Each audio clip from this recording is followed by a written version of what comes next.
একই স্কুলের supervisor, principal, teacher and student মোট 4 জন নারীকে বিয়ে করে ভাইরাল সৌদি আরবের এক ব্যক্তি। বাট এর পিছনে যে ঘটনা আছে সেটা কিন্তু আসলেই interesting and at the same time বেশ শিক্ষণীয়। কি সেই ঘটনা, চলুন জেনে আসি।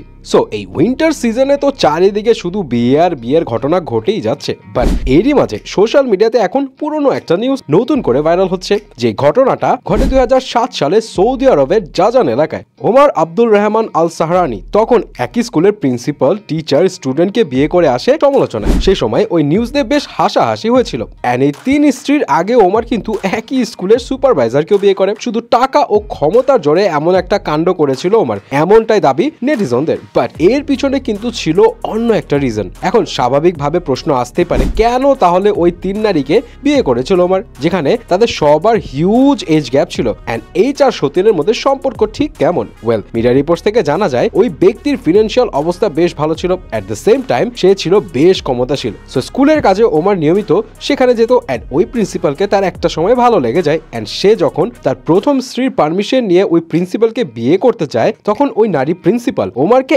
একটা অদ্ভুত শর্ত দিয়ে বসে।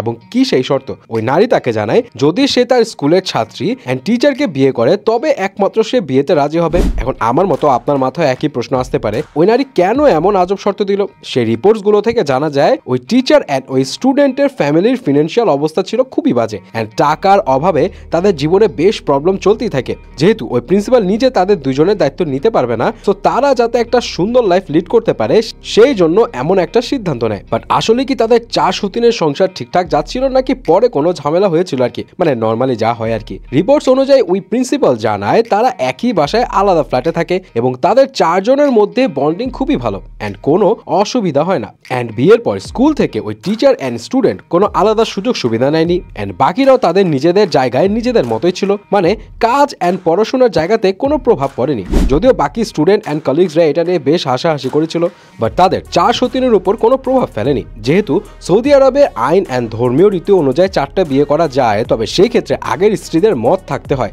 সো এখানে ওই ব্যক্তির বিয়ে করতে কোনো প্রবলেম হয়নি। অ্যান্ড এই ধরনের ঘটনা কিন্তু এখনো ঘটছে। যেমন নাইজেরিয়াতে তেরসুক আওনা নামের এক যুবক একই বিয়ের স্টেজে একই সময় একসাথে 3 জনকে বিয়ে করে। অ্যান্ড সেই ঘটনাটাও বেশ ভাইরাল হয়। অ্যান্ড ওই বিয়েতে আবার তাদের সবার ফ্যামিলির মতও ছিল এবং বেশ ধুমধাম করে 2024-এর 31শে জানুয়ারি তাদের বিয়ে হয়। মিডিয়া রিপোর্টস থেকে জানা যায় এই দম্পতিরাও বেশ সুখেই আছে। অ্যান্ড নাইজেরিয়াতে এমন ঘটনা রেগুলার ঘটছে, যেহেতু সেখানেও একাধিক বিয়ে নিয়ে তেমন কোনো আইন নেই। সো তাদেরও সেরকম কোনো প্রবলেম ফেস করতে হয়নি। এতে হলো মিডল ইস্ট অ্যান্ড আফ্রিকার ঘটনা। বাট 2022 সালে ইন্ডিয়ার মধ্যপ্রদেশের আলিরাজপুরের এক আদিবাসী যুবক 15 বছর 3 জন গার্লফ্রেন্ডের সাথে লিভিং এ থাকার পর তাদের 6 সন্তানকে সাক্ষী রেখে বিয়ে করে। সো এই একাধিক বিয়ে নিয়ে আপনার কি মতামত জানাবেন কিন্তু।